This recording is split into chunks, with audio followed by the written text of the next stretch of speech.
all of the statutes that are not in alignment with the Second Amendment are null and void. They are irrelevant. They are not law. They are statutes that municipalities or even states have created to attempt to supersede the supreme law of the land. They are not valid.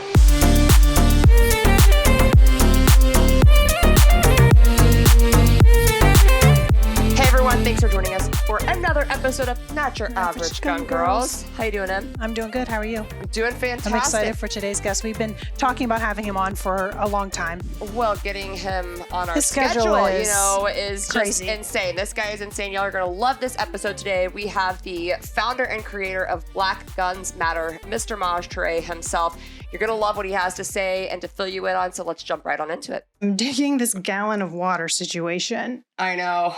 Do you do that every day? A gallon? Yeah. Mm-hmm. Do you really?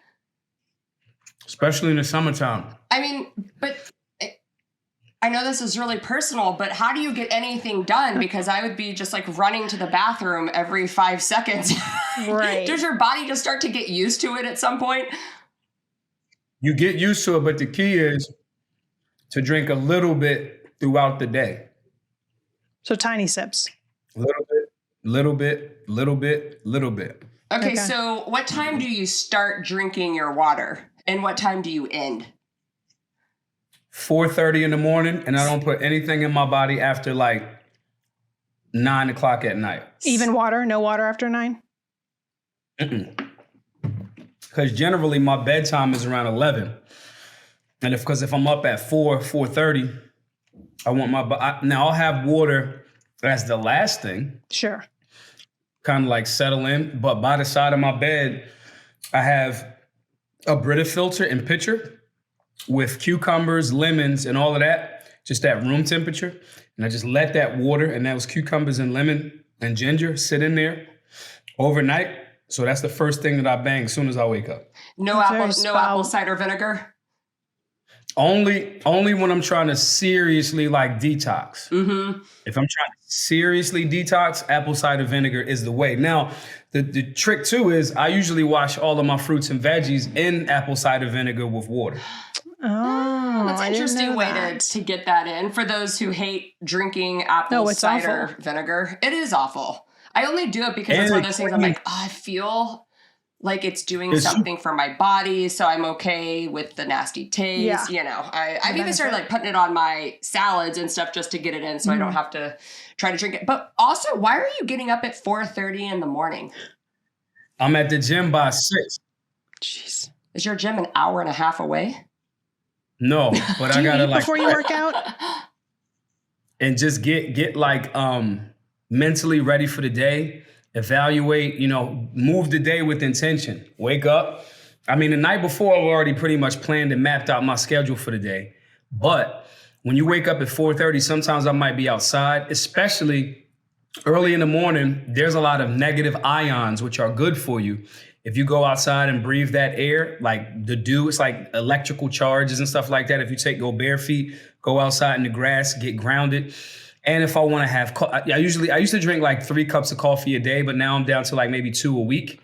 And Saturdays especially is my coffee day. Oh. So because of that, I'll sometimes have coffee when it's still kind of like calm outside, barefoot in the grass and things like that. So that 4:30, because let's say I leave for the gym maybe at like 5:20 to 5:40, right-ish. But during that hour, 50 minutes to an hour, is just to kind of like organize your thoughts and like create that day with intention. Are you into the shocking your body with extreme heat and extreme cold after you do your workouts? It depends. Sometimes like once a month, I'll hit the cryo freezer, you know what I'm saying? Like just to do that. But some people do cold showers. There's a benefit to it. But the guy that used to, that came up with the therapy for like sports therapy for like ice knees. Yeah. He since then retracted that ice in and of itself doesn't necessarily help you on recovery, but cold temperatures can, because it just kind of like makes the body kind of go like, oh yeah. And cold is a preservative. That's why we put, dead flesh in the freezer. Yep. to slow the aging and death process. You know what I mean? Yeah. So in regards to like, so my daughter's at soccer right now. And when she's not in the house, I will, like right now, I don't have air conditioning on. Like it's 100-something degree. Well, y'all in Texas, so y'all know how it is. But just acclimating your body to extremes. So if you thrust into it, it doesn't matter. Like I just started learning how to swim a couple of months ago because my daughter, I put her in swimming. And I first thought to myself, like, man, if anything happens to her in our pool, I'm an idiot because I can't do anything. Right. Like there's nothing I could do. So I started taking swimming. And sometimes in the winter, you know, our pool is heated. And if the heater was broke, and I was like, yo, like I have to swim in the cold. Because if I'm on a plane and if I'm in the winter and if the plane goes down and if it's cold, you just got to deal with it, bro. Like you just have to like not die. So some of those things I subject myself to over time just because you just need to be better at it. Right. One of my good buddies, his name is Akil. He runs Taylor Defense Training Group, Special Forces dude, Master Drill Sergeant, Green Beret, all of that, sniper, jump school. Y'all know how that go. We do 72-hour courses with him where we're outside in the woods in the wintertime, summertime, different terrains. Yo, so what if it's cold? So what if it's hot? Like you got to survive in different conditions. And sometimes when you're in a scenario, it may not be favorable. Like the bad guy isn't going to be like, are you comfortable right now? Like, is it warm enough for you? Do you need a jacket? You know? So true. I feel like that's a whole other side of Maj that a lot of people don't know about, this like Zen, wellness, spiritual, just kind of setting that intention. Because I don't know, like all the things that I've seen on social media and when I've seen you speak, that's not something you really ever talk about. And I think that's an interesting aspect. That's what I love. If you really follow him closely. I mean, I remember, and by the way, everybody, we're here with Maj Toure, founder of Black Guns Matter, just jumping right in and talking about his healthy lifestyle and mindset is really what I got out of that. And, you know, you said something really interesting about us needing to put ourselves in extreme conditions or something, because I don't think our society, like we love to be comfortable. And I think that's a big part of what's going on. Like a big part of why we're seeing the demise of so many things. It's like nobody wants to get out of their comfort zone to help other people or to help themselves and it's not until they're put in that situation that they might be like, oh man, I should have probably been a little bit more proactive in maybe making myself uncomfortable. Right. Yeah. So, if you train, when you train, right, you're supposed to train so it's more difficult than the actual thing that happens. I can hear myself on y'all. Well, but have you always been like this? I mean, take us back to, obviously we want to know how you started Black Guns Matter, but what were you doing? When did you start Black Guns Matter and what were you doing before that? So I did a few things before this. One was I sold movies, like DVDs when DVDs were a thing. I sold weed. I have one movie conviction on my jacket, selling movies. Because that's like illegal to sell movies, right? But I did everything. I sold pretty much everything. I sold a lot of weed. And I used to rob drug dealers. So that was my job before I started Black Guns Matter. And that's where a lot of the situational awareness comes from. Because when you rob, now let me put a disclaimer on that. At the time, how I justified robbing drug dealers was they're selling drugs and they must be the bad guys. I no longer think that. It's intellectually inconsistent for me to say that those were the bad guys and I drink alcohol. I smoke cigars. Those are drugs. White sugar is a drug. It's like 6 times more addictive than cocaine. I think that the war on drugs has been the most horrible thing for urban communities generally. And it's a huge contradiction because what someone wants to do with their body and whatever they want to ingest, the government shouldn't have anything to do with that. But the government picks and chooses which one they say is okay, even though cigarettes, if I'm not careful, cigars, I don't smoke cigarettes, but cigars, if you smoke too many of those, that leads to lung cancer. You know what I'm saying? Like it's clear. So my justification for that then is not how I view it now. But the reason why I would rob them is because they couldn't tell. And most dudes that hustle, you don't want to catch the drug charge and the gun charge. So most of those guys would not have a firearm. And so there's, it could be dangerous if they come get you later. But in that moment, dudes don't want to catch the gun and drug charge, right? So most of the times their situational awareness was horrible. They did not have a firearm on them. And it's just really, really, it's not easy, but I just justified it by you guys were in the game, and they knew what came with that. Now, to be clear, I also have never robbed a regular citizen. And when I say regular citizen, I mean somebody not in the game. I don't mean because they're still a citizen of America. But I just thought that was really lame to like rob little old ladies or people that, first of all, that person is like going to work for like 50 hours a week, as opposed to I could rob you on a Friday night and get maybe $4 or $5 grand and just go have fun. Okay, so you're living this life, you're hustling, you're selling everything that you can, you're making money. What happened? At what point in your life did you decide, okay, I want to do something different with my life and go down this path that I want to start helping people with what you're doing now? The irony is I always helped people. Like I always when I had a job at like Foot Locker or whatever, I never wanted to take advantage of this is so ironic, given that was a part of my history. I never liked people to take advantage of weaker people. Right. Even down to me, like robbing hustlers is a very dangerous. That job has occupational hazards, but those people are not generally looked at as the weaker of us. When I was in high school and I sold weed, everybody smoked. So the guys that sold other things in school, they would get weed too off me. But so would like the kids, like the freshmen and juniors that like playing like Yu-Gi-Oh and Pokemon cards. But I wouldn't let the guys that sold harder drugs pick on those guys because it's like, yo, why you picking on somebody that don't want it? You know what I mean? And so I always had this mentality of like, yo, like almost like on some Robin Hood shit. And so after being introduced to certain concepts about liberty, then I started to kind of go like, when you start learning about the war on drugs and how it's a racket, and you learn, I'm a libertarian now, but this was early me just being exposed to liberty. That was me coming out of me being, I was a Democrat, but then I just started studying more and then started putting that stuff into action. And then I made music as well. Fast forward, I would travel around the country selling my own music independently.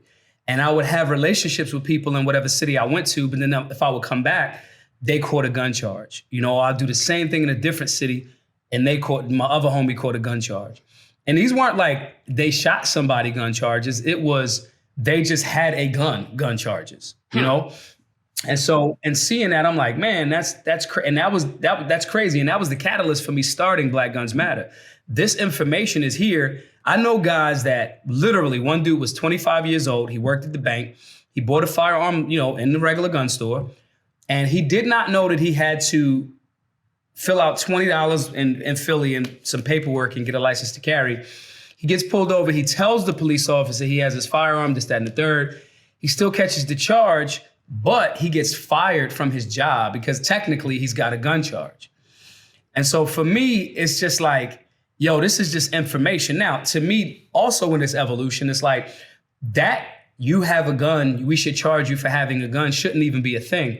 But earlier on in 2015, when this started happening, I just was like, nah, man, we can solve this. Like I've always had guns, my mom didn't even know I had guns until after I started BGM. But that's primarily because I have information by operating in a different sphere of the world that the general public doesn't, concealing firearms, just things, just knowing about firearms. And it's like, yo, I have this information that I've had to almost be closeted about. And people are catching legitimate cases that don't even take a third of the risks, a quarter of the risks that I take. So we just said, going into the 2016 election, presidential election, we just said, we kept hearing we need a voters registration drive. And me and my friends was like, we need a license to carry drive, like half jokingly, but also serious.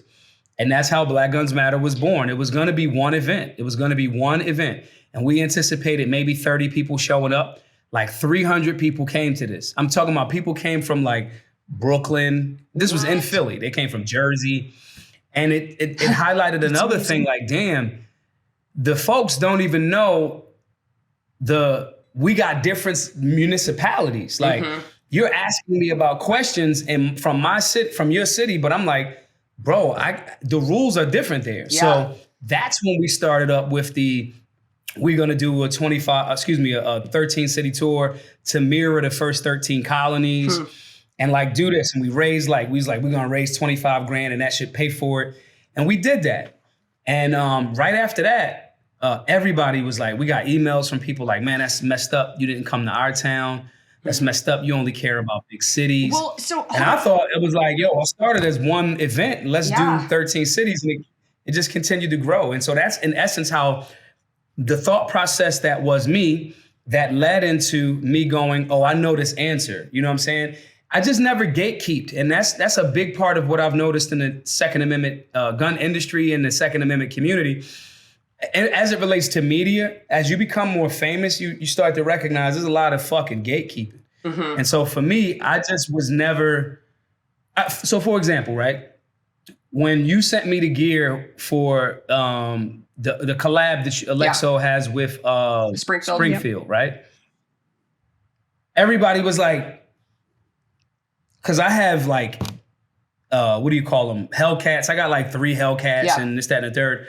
But everybody was kind of like, well, are you going to do it? Because I'm like, bro, like, she sent me the gear. Like the clothes are cool. I want to wear them. Like this mentality of like, to help, you have to get something for it. Yeah. That was something that I never subscribed to just because I don't know where it came from. I just was always like, yo, I'll help. You know what I'm saying?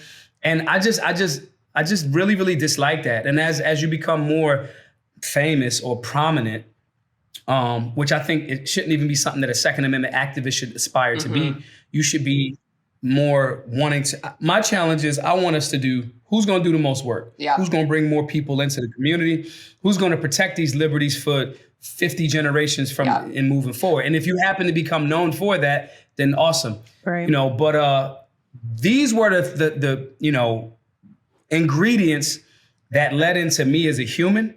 And then led into me going like, yo, I want to help these people. Yeah. And then to be able to help people for free was a whole nother thing. So I know I went a roundabout way, but that's pretty much the perfect storm that created me into this level and what is. And I got a question because, you said you had people coming from Brooklyn and Jersey and these places that, I mean, to my knowledge, those people can't even conceal carry in those places. So was it shocking to see the need and the want from these people that maybe they knew or they didn't know they didn't even have the ability to conceal carry? And then what from there did you find a responsibility of teaching them, like, and saying, hey, it's the people that we got to vote for people or vote for policies that will stop keeping you from being able to exercise your right.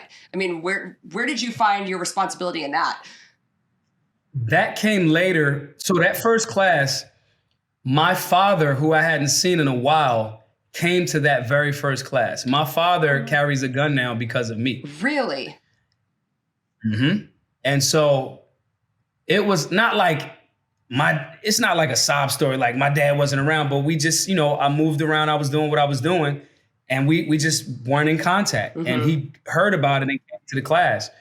And those were the things kind of like, some of our classes, we start to see when we were doing this, and this was in 2016, we did all of our classes in Philly in 2016, before we started going on a tour in like 2017, 2018. But we would have a grandmom, a mom, and a daughter come to the class, all first-time gun handlers, like never touched a firearm before. And those were the things that I'm like, yo.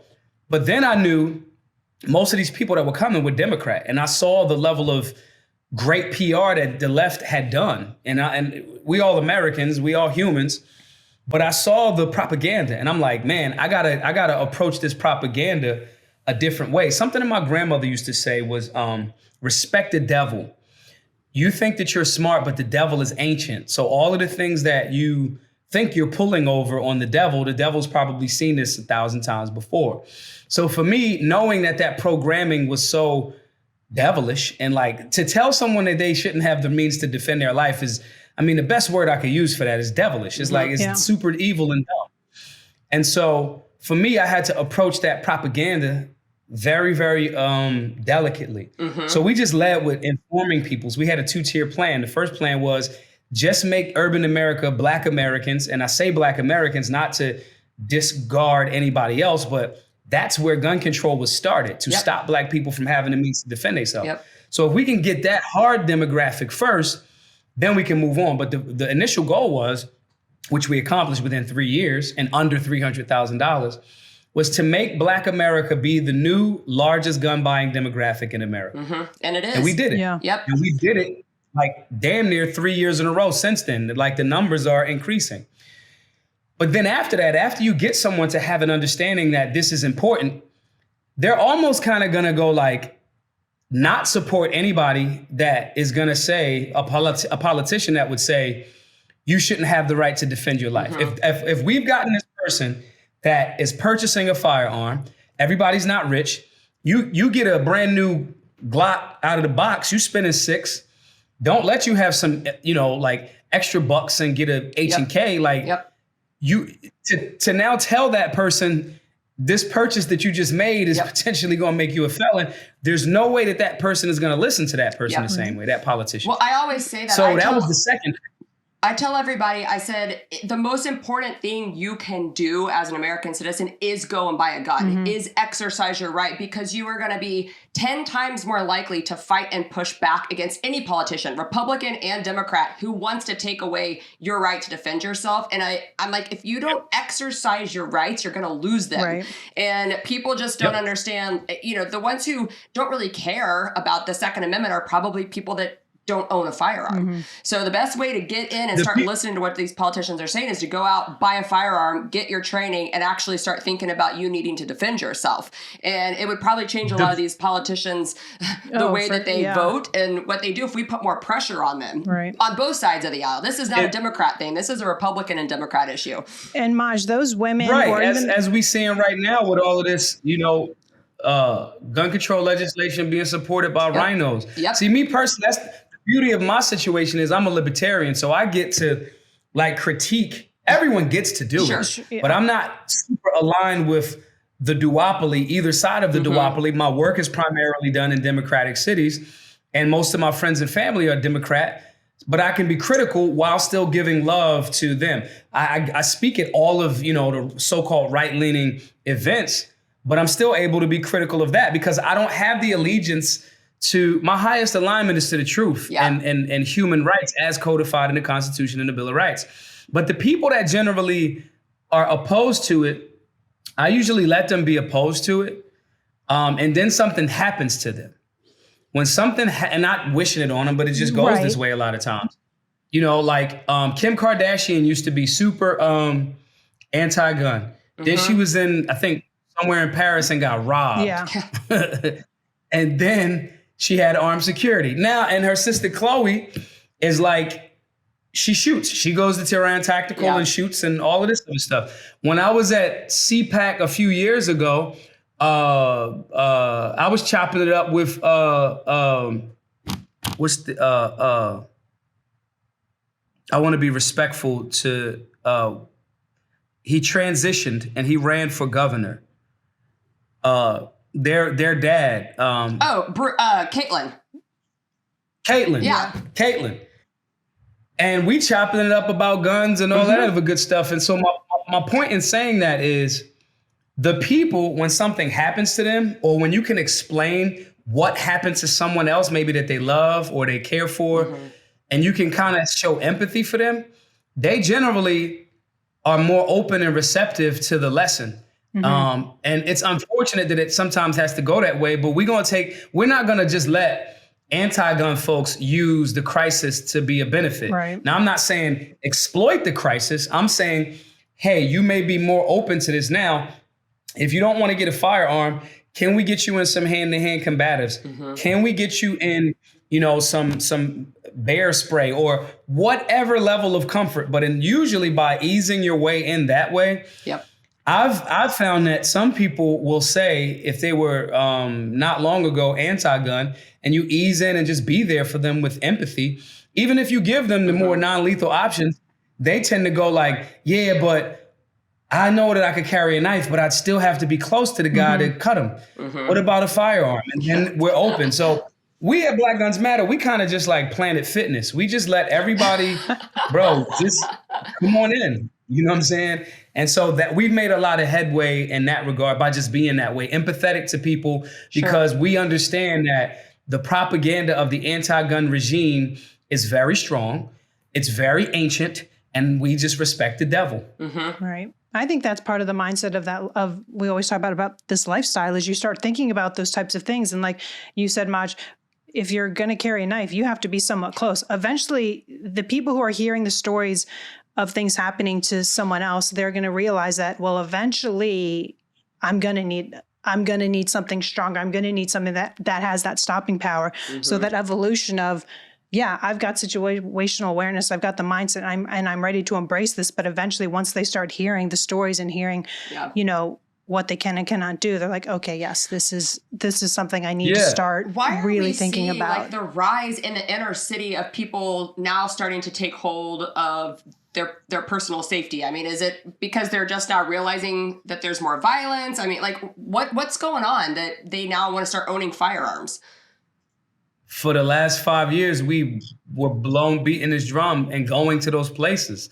So the Second Amendment community does a horrible job or establish bigger organizations with a few exceptions. And not just Second Amendment organizations, more so-called right of center political parties, right? The Republicans, the first 13 black senators were Republican. They very rarely talk about that. They don't highlight that in urban America. Big gun organizations tend to ignore anti-gun places. That's a problem because Democrats show up, or anti-gun folks, or of whatever persuasion, political persuasion, they show up even if it's just to lie to you. There was a time when I would like pick up girls at bars, right? And it was so stupid in hindsight, but it was a thing that me and my friends did. And these were all lies. These were absolute lies. Especially like towards the end of the club, it's 2-3 o'clock in the morning, the lights are coming on, and you haven't like scored yet. You haven't figured out the young lady that you're gonna take back to your place or go to her place. The lies go into overdrive. Oh, you're the most beautiful thing I've ever saw. This, that, oh my God, I wanna marry you. Just absolute lying. There was so much more in the mad dash of a scramble at that last lights come on, last call at the bar. I was able to get so many great, beautiful women to have consensual engagements with me based off of those extreme lies. That's what anti-gunners are. And the moment of them attempting to convince you to operate in your own disinterest. Now, obviously, it was a woman's interest and my interest for us to hook up. And this is a very crude guy, caveman example. However, it's very similar.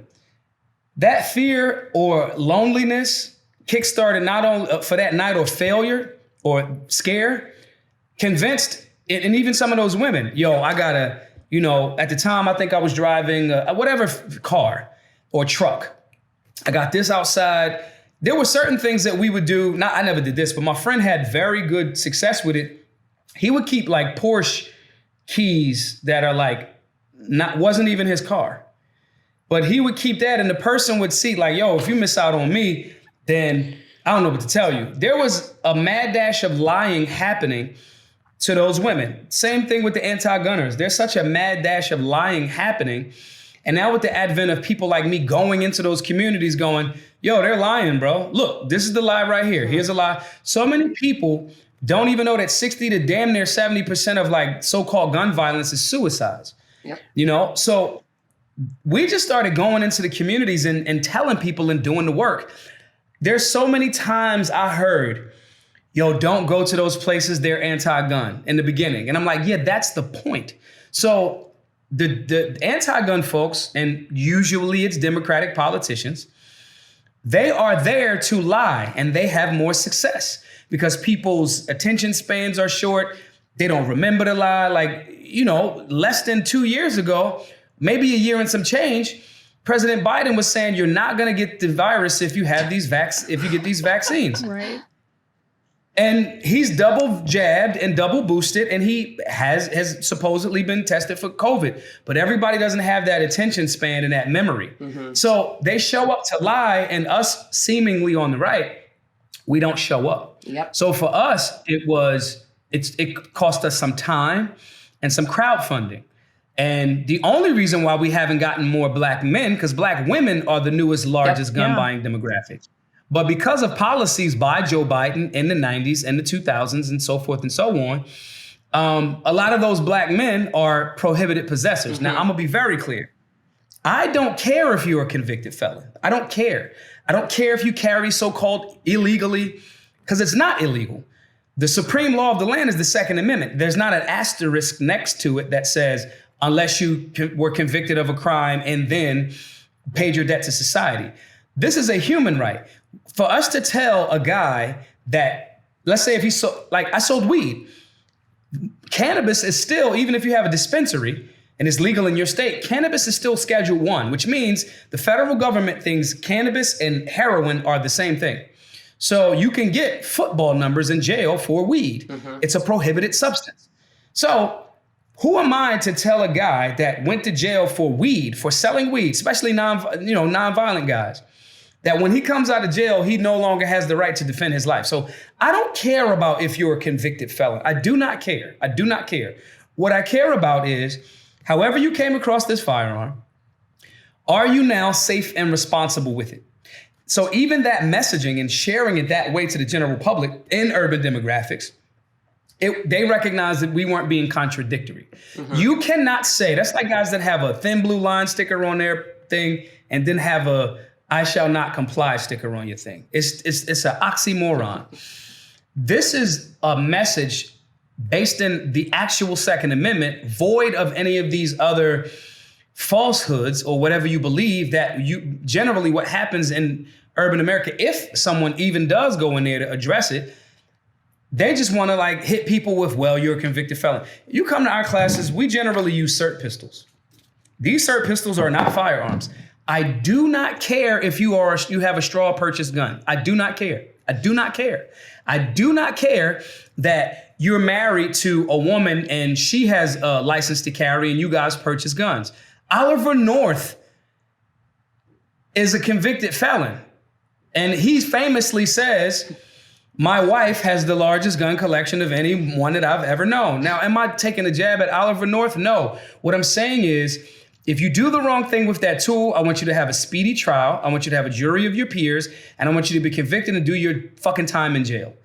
If you have that firearm to defend yourself, I don't care about your history. That's all I care about. And so presenting that message that way, it inspires people that are convicted felons. It inspires people that may not be convicted, because I don't want it to look like everybody in urban America is a convicted felon. Yeah. It inspires that demographic to understand that I'm actually just about the Second Amendment and you having the means to protect your life. Mm-hmm.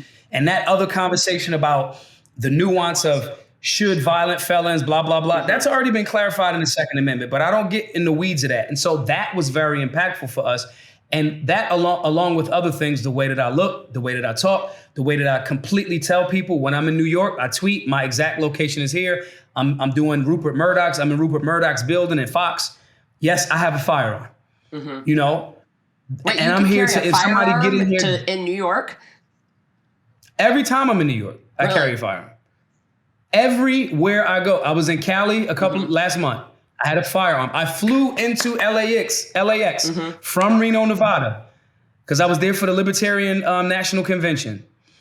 And I flew from Reno into LAX with a firearm.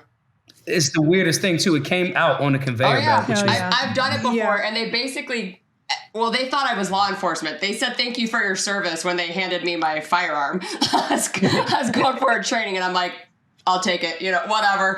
Let's just not go there. Yeah. So you're kind of under more of the mindset of like, if you see signs that say you cannot carry here, you're just going to take the fine, the punishment, whatever it is that if you were in a situation where you had to use your firearm defensively, you're just saying, screw it, I'm going to take whatever comes my way. I'm going to defend myself. Absolutely, because I have Brandon from Firearms Policy Coalition is a friend of mine. High-ranking people, Eric Pratt is a friend of mine, Gun Owners of America. Even though I don't really bang with the NRA direction right now, some of the leading folks over there, I can get on the phone. My situation and who I am, I have enough attorney friends that they'd probably take the case for me pro bono.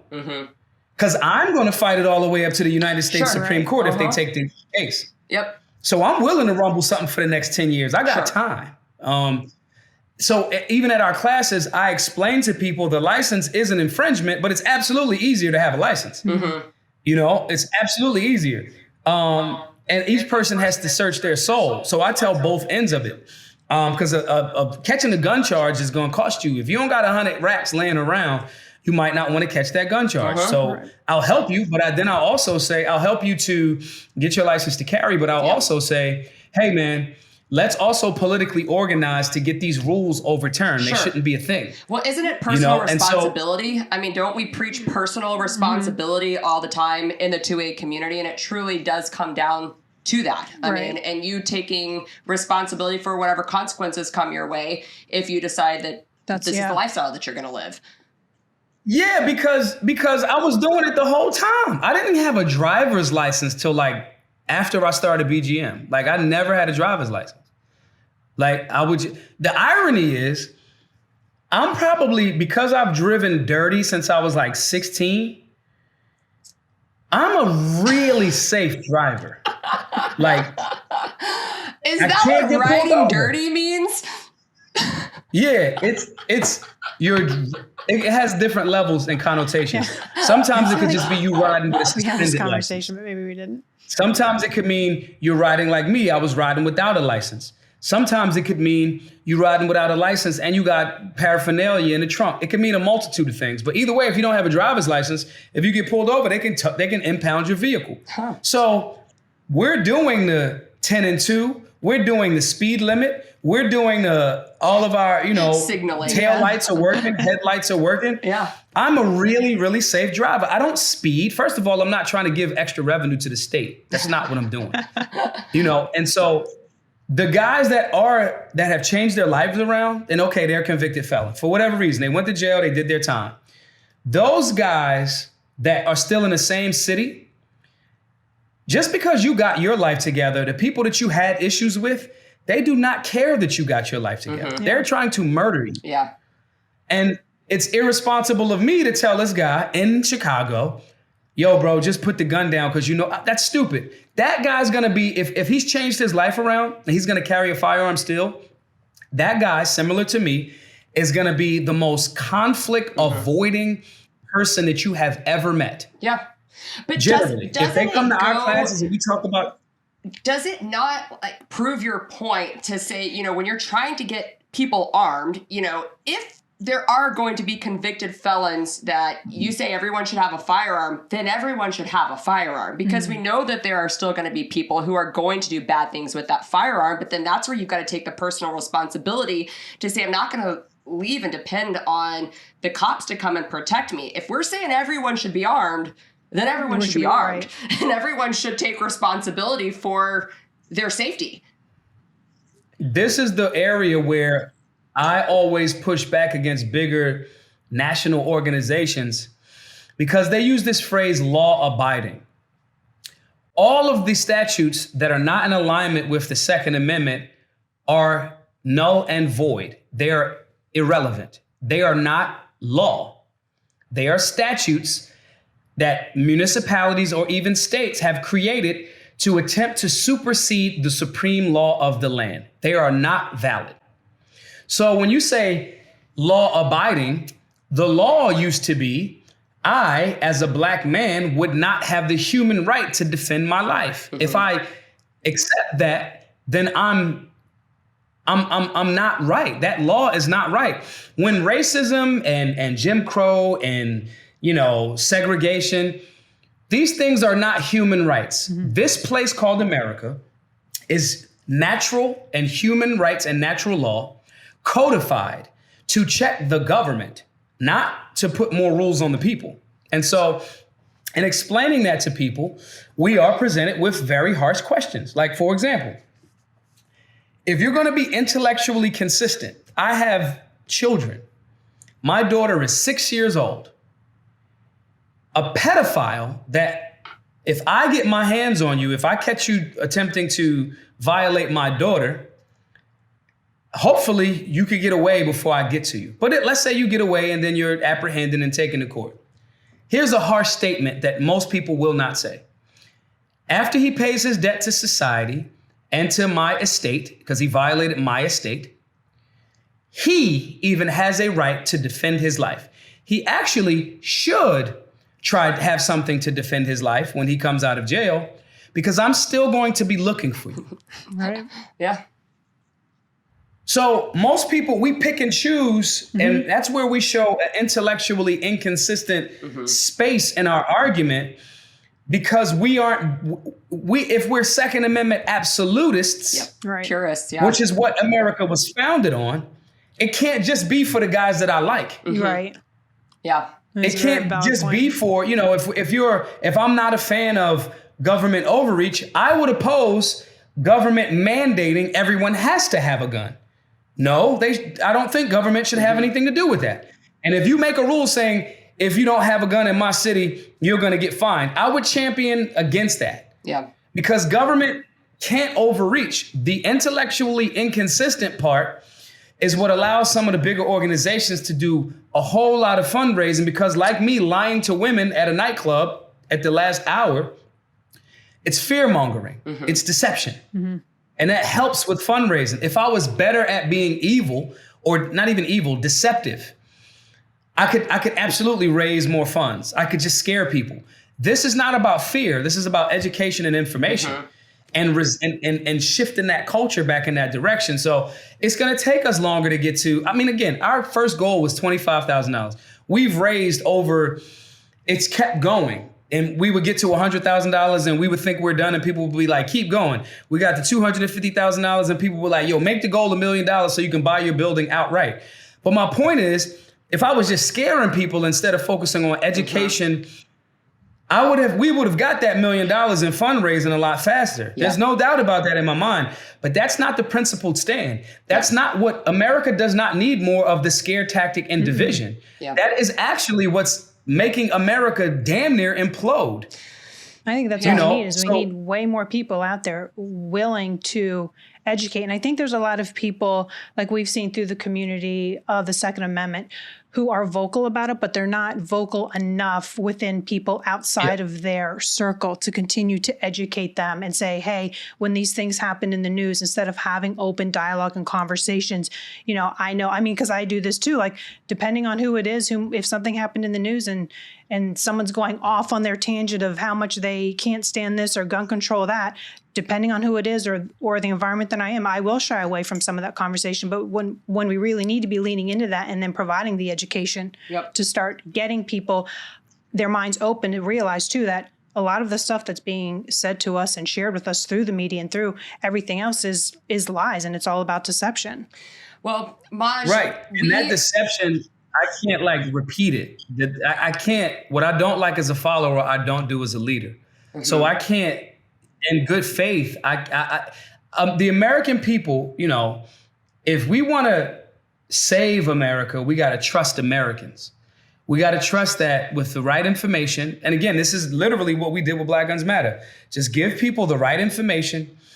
Let them, history's there. And the government's giving us alley-oops. The Biden administration is showing every single thing that we've been saying for the last 5, 10, 15, 20 years. Yeah, they're not even hiding it, trying to hide it anymore. After Firearm. Mm-hmm. They're not even trying to hide it. They're just like, hell yeah, we're coming for your guns, Beto. Yeah. Like it's not even. So it just creates this space where the people come back to us like, yo, I remember I wasn't ready to, I've heard this 1,000 times. Yo, when you were saying it earlier, I didn't really feel where you was coming from, but I'm looking at it now. It's no different than when I was like, yo, I don't know if y'all want to, I told everybody in the gun community, a good friend of mine, Cheryl Todd, Cheryl and Danny Todd run AZ, well, they used to own AZ Firearms over in Phoenix, right? Good salt of the earth people, right? We love them. I remember during the last presidential election, I told Cheryl Todd, I said, yeah, Biden's going to win. And she was like, there's no way. I said, dude, Biden's going to win. They're going to cheat and Biden's going to win. And she was like this. And I'm just like, the reason why is because when we get a seemingly, because Trump was not super great on the pro-gun situation. He was great for the business of America. But when we get a seemingly pro-gun president, the gun community starts to chill and relax. And the anti-gun side, usually Democrat, gets quiet for a while. They lick their wounds. And we were all in this like nan to the libs, but they were licking their wounds and came up with a plan. They made an entire COVID regime to get people to induce vote-in ballot, mail-in ballots and all of these other different things. And I'm just like, bro, we had the House and the Senate and we couldn't even get silencers off the NFA list. So these are the things that like, we just have to make sure that instead of getting trapped in us versus them, red versus blue, it's here's the information. Here's what's good for you as an individual, for your family and your community. Here's when this has not happened. Here's what happened to the people that did not do this. We have all of the historical references and framework that we could utilize. But in order to do that, we have to put down some of the like trying to own the left, dunk on the left, own the libs. And it's been successful for us because I'm just like, the libs that are subject to this propaganda are the people in our communities. These are the people that actually you have more of an ability to get their ear because they in your community. Than arguing against them, you could just share the information. The story that I give about, if you're a woman, like hands down, like women, y'all got like little cute dainty shoulders and are like just beautiful beings. And it's like hands down, a big 200 pound, like I'm 5'10", 5'11" on a good day, right? I'm strong. I have broad shoulders. Unless you have something or you insanely trained, usually I'm going to win that physical altercation. So if you share that with a woman and say, I want you to have the means to fight off a would-be attacker or would-be rapist to the best of your ability. I don't want you to get into a Brazilian jiu-jitsu roll around with this 250-pound dude when you could train on situational awareness, avoid the conflict, and if you get into the conflict, you have the tool that equalizes that scenario. There is no woman that generally, the vast majority of women that you share that information with that way are going to look at that a little bit differently. We don't have to get all of everybody on our side right now. You put a seed in the ground and it's fall, it's nothing. You can water it all day. Nothing's going to happen until spring comes. That's so true. So we just got to take that long and principled approach in my view. Well, we are so honored that you took the time to talk to us. We got to wrap up, but before we go, can you tell people where they can follow you and find out more information about Black Guns Matter and how they can give or get involved if they want to? Sure. We have, again, all of our classes are free to all. They are crowdfunded. They're free to all by you guys' and gals' donations. To donate, go to givesendgo.com/solutionary. To check on what upcoming classes, go to our website, solutionarylifestyle.org. You can follow me on Twitter, Maj Toure, MAJTOURE. On Instagram, Big Daddy Toure, BIGDADDYTOURE. TikTok, Mr. MR, MAJTOURE. And if you're going through something, if you're listening to this podcast, if you're going through something, you're thinking about using a firearm or anything to take life, or you're just not going through something, email me, solutionarylifestyle@gmail.com. I would rather listen to your issue than read your obituary, And so let's just continue to be kind to each other, support the people and organizations that are doing their thing. Make sure you're wearing Alexo Athletica when you're jogging. That's very important. Well, and soon, hopefully, your line, when we do your line for Maj Toure. People are going to love that, for sure. Well, thank you so much. Yeah, you're the real deal, man. We just appreciate what you're doing. And, I mean, you're out there putting the boots on the ground doing it, and we applaud you, and we're so thankful for everything that you're doing. So we hope to have you back on the show again pretty soon here in the future, okay? Yeah, definitely. There's so much more to talk about. Absolutely. Thanks, y'all. Have a good one. Not Your Average Gun Girl Show and its related companies, Alexo Athletica LLC and Stami Tactical LLC, shares information that may potentially have legal implications for its listeners. A reminder that laws vary for each state, and we encourage listeners to seek local legal advice to understand applicable laws. Any items, services, products, and advice mentioned during the Not Your Average Gun Girl Show should be used at your own discretion in accordance with your local and state laws, and you should follow applicable manufacturer's instructions. Not Your Average Gun Girls, Alexo Athletica LLC, and Stami Tactical LLC cannot be held liable for your actions based on the information shared.